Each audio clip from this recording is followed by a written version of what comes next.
उत्तर प्रदेश में आजकल मंत्रिमंडल के विस्तार और शपथ ग्रहण को लेकर एक जुमला चल रहा है कि वो चल दिए हैं, वो आ रहे हैं, वो आने वाले हैं, अब वो शपथ लेने वाले हैं।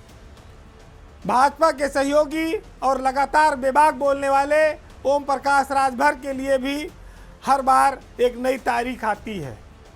जितनी तारीख वो दे चुके हैं, शायद अदालत में मुकदमा पर इतनी तारीख न मिलती होगी जितना वो मंत्री बनने के लिए शपथ को लेकर दे चुके हैं।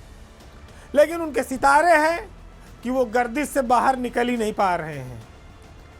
भाजपा में 5 महीना पहले जब उनकी दोस्ती हुई थी, तब बहुत जोर शोर से बात उठी कि राजभर और दारा सिंह चौहान उत्तर प्रदेश की सरकार में मंत्री बनेंगे।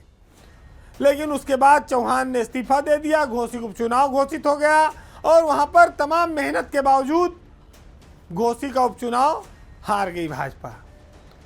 अब ये 5 महीने की दोस्ती में वहीं से ब्रेक लग गया, कहा जाए तो वो परवान नहीं छोड़ पाई।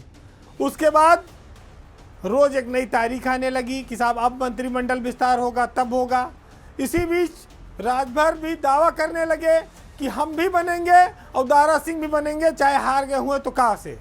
आ गया पितरपक्ष कि भाई अब तो जो है इसमें शपथ हो ही नहीं सकती, नवरात्र में देखा जाए। फिर उसी में दशहरा आ गया, कहीं दशहरे में शपथ होगी। फिर रावण भी मर गया, लेकिन शपथ की डेट क्लियर नहीं हुई। फिर उसके बाद नवंबर आ गया, नवंबर के बाद अब दिवाली में आएगी तारीख कि 10 तारीख को शपथ ग्रहण हो जाएगी। इसी बीच ये अफवाह उड़ी कि अब मंत्रियों को फोन जाने लगे हैं लोगों को कि भाई तैयार रहिए शपथ लेने के लिए, 10 तारीख को शपथ होगी। मुख्यमंत्री योगी आदित्यनाथ भी 9 तारीख को कैबिनेट बैठक करने से पहले राज्यपाल से गए, मिल आए।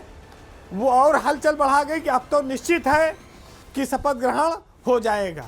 लेकिन 10 तारीख यानी धनतेरस के दिन तरस के रह गए लोग।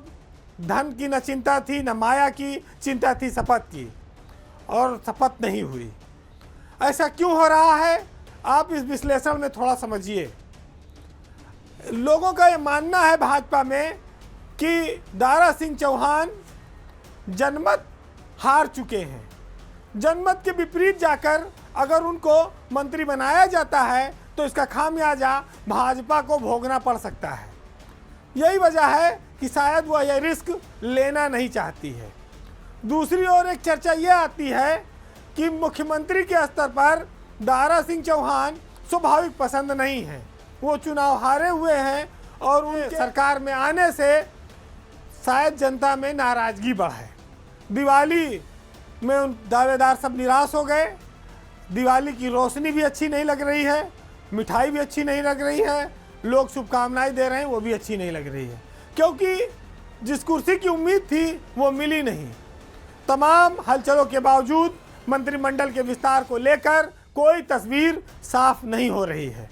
लेकिन भाजपा में एक बात ये जरूर आई कि भाई जब पिछले दिनों 5 राज्यों के चुनाव के बीच यूपी के नेताओं को बुलाकर इतनी लंबी लंबी बैठक की गई, मुख्यमंत्री से लेकर डिप्टी सीएम प्रदेश सब गए, तो आखिर उसका रिजल्ट क्या निकला, आखिर उसका कुछ तो दिखना चाहिए था। लेकिन मंत्रिमंडल विस्तार ना हो पाने में कोई दारा सिंह चौहान अकेले नहीं हैं, कुछ और नाम भी हैं जिनको लेकर कुछ पेच फंसे हैं।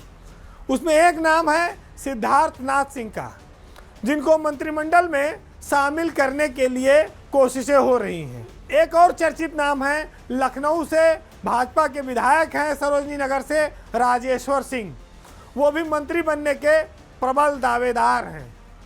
ऐसा बताया जा रहा है कि मंत्रिमंडल में सरकार उनको शामिल करना चाहती है। बहुत सारे नाम हैं जिन पर सहमति नहीं बन पा रही है। बड़ी पार्टियों में सबके अलग अलग मत होते हैं और इन्हीं मतों की वजह से निर्णय कभी वक्त पर नहीं आ पाता है, वो लंबा समय लगता है। हालांकि मार्च में योगी सरकार 2 साल पूरे कर लेगी, पौने 2 साल हो रहे हैं। एक मंत्रिमंडल विस्तार तो हो जाना चाहिए था। इतना तरसा के देने से कोई मज़ा नहीं रह जाता, क्योंकि फिर उधर आचार संहिता आ जाएगी चुनाव की, लोकसभा के। तो फिर राजभर अगर मंत्री बन भी जाते मान लीजिए अब दिसंबर में या जनवरी में, तो ज़्यादा दिन मज़ा ले नहीं पाएंगे, क्योंकि आचार संहिता आ जाएगी। फिर लोकसभा चुनाव के बाद ही कुछ उनको मज़ा आएगा।